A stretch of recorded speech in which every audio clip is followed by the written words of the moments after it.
Assalamualaikum warahmatullahi wabarakatuh. Perkenalkan, nama saya Rahayu, PLS 2015 kelas B. Di sini saya akan menjelaskan tentang resistensi perubahan, berguna untuk memenuhi tugas UAS mata kuliah Web Basic Training. Oke. Pressure to change. Di sini yang dimaksud dengan pressure to change itu adalah faktor-faktor yang mendukung resistensi.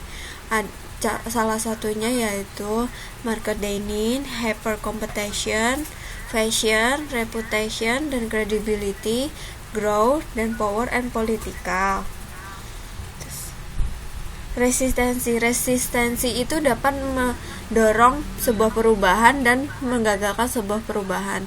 Kalau mendorong sebuah perubahan itu berarti membangun dukungan kelompok lain dan memotivasi agar tetap fokus pada perubahan, dan perubahan itu baik. Jadi orang-orang bakalan tertarik dengan adanya perubahan itu. Kalau menggagalkan perubahan, biasanya perubahan yang terjadi itu tidak sesuai dengan yang diinginkan masyarakat, makanya dibilang di sini menggagalkan sebuah perubahan. Alasan-alasan resistensi. Alasan di sini alasan terjadinya sebuah resistensi ya.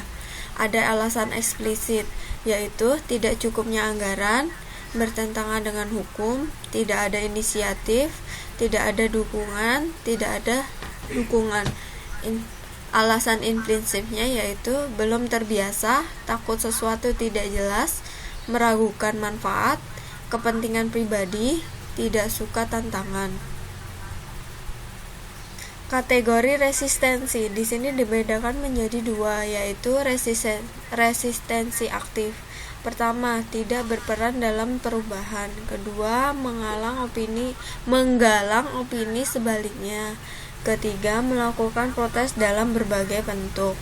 Yang dimaksud melakukan protes dalam berbagai bentuk itu mereka kayak ada aja yang nggak disukai dari sebuah perubahan itu, biar perubahan itu nggak terjadi. Itu gimana caranya gitu. Kalau resistensi pasif, mendukung secara lisan namun terus melakukan hal sama. Jadi dia bilangnya iya saya setuju dengan sebuah perubahan itu, tapi dia nggak ngelakuin perubahannya, dia tetap dengan kodratnya dia. Misalnya dia males ya males gitu. Yang kedua yaitu menutup diri dan tidak mau memberi respon terhadap lingkungan. Jadi kalau yang kedua ini benar-benar tertutup terhadap perubahan, dia nggak mau tersentuh sama sekali. Kategori resistensi, ini kategori yang kedua, yaitu ada individu dan organisasi. Kalau untuk individunya yaitu ada faktor kebiasaan, faktor ekonomi, keamanan, ketakutan terhadap ketidakpastian, persepsi yang keliru. Kalau untuk yang dimaksud persepsi yang keliru itu mungkin kayak misalnya perubahan dari minyak tanah ke gas. Mereka kan persepsinya kalau gas itu mahal, terus gampang meledak, bahaya dan sebagainya macamnya. Padahal itu lebih efisien. Yang kedua itu dari segi organisasi. Ancaman terhadap lokasi SDA, ancaman terhadap kekuasaan, ancaman terhadap keahlian, fokus terbatas terhadap perubahan. Nah, di sini ada bagan ya. Di sini ada resistensi adalah sebuah pilihan. Kalian mau menuju kemana gitu? Ada kalian mau menuju kemenangan atau kalian mau yang kegagalan? Di sini bisa dilihat sendiri.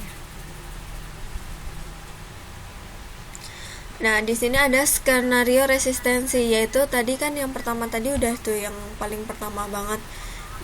Biasanya disebutnya dada. Kenapa dada? Jadi D pertama itu denial atau shock, yaitu mengabaikan perubahan yang akan atau sedang terjadi. Dia gak peduli adanya sebuah perubahan itu.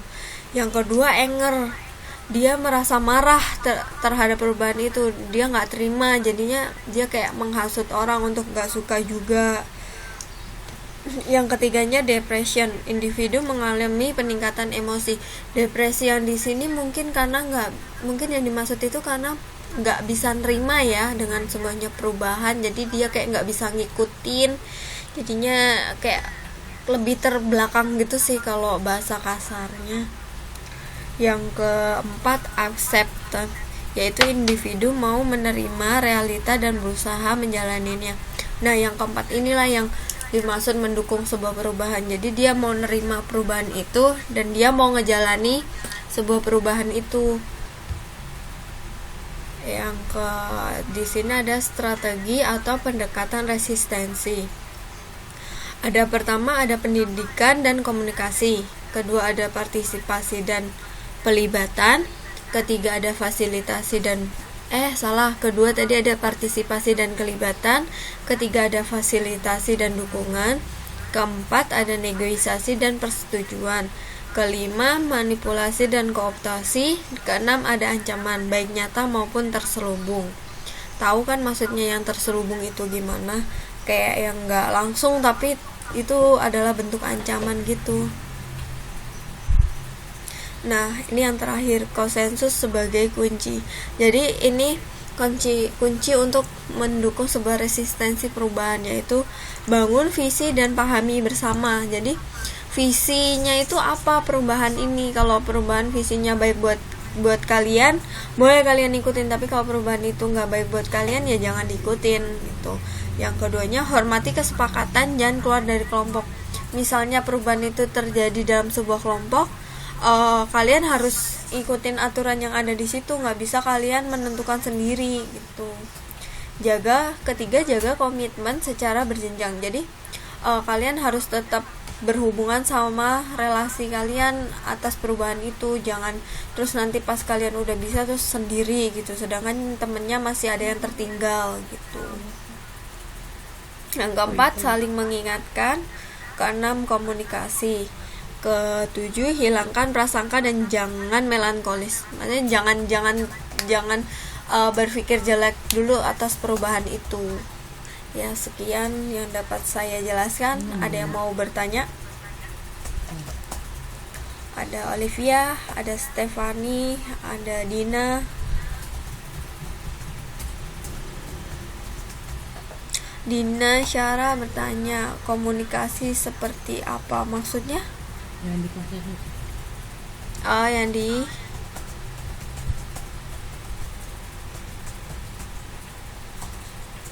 Yang di slide konsensus.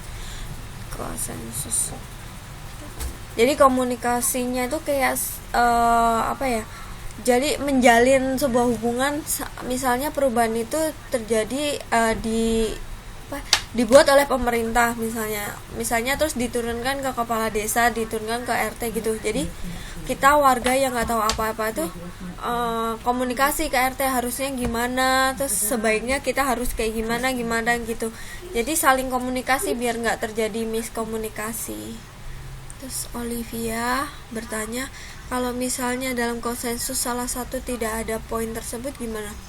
Kalau salah satu dalam poin ini nggak ada, yang pasti langsung sebuah konsensus itu, sebuah resistensinya itu berjalan cuma kayak nggak seimbang gitu, kayak setengah-setengah ngejalanin sebuah perubahannya gitu, nggak maksimal.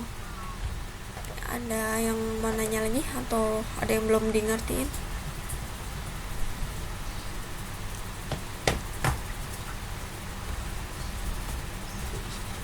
Oke, kalau udah mengerti, makasih buat kalian.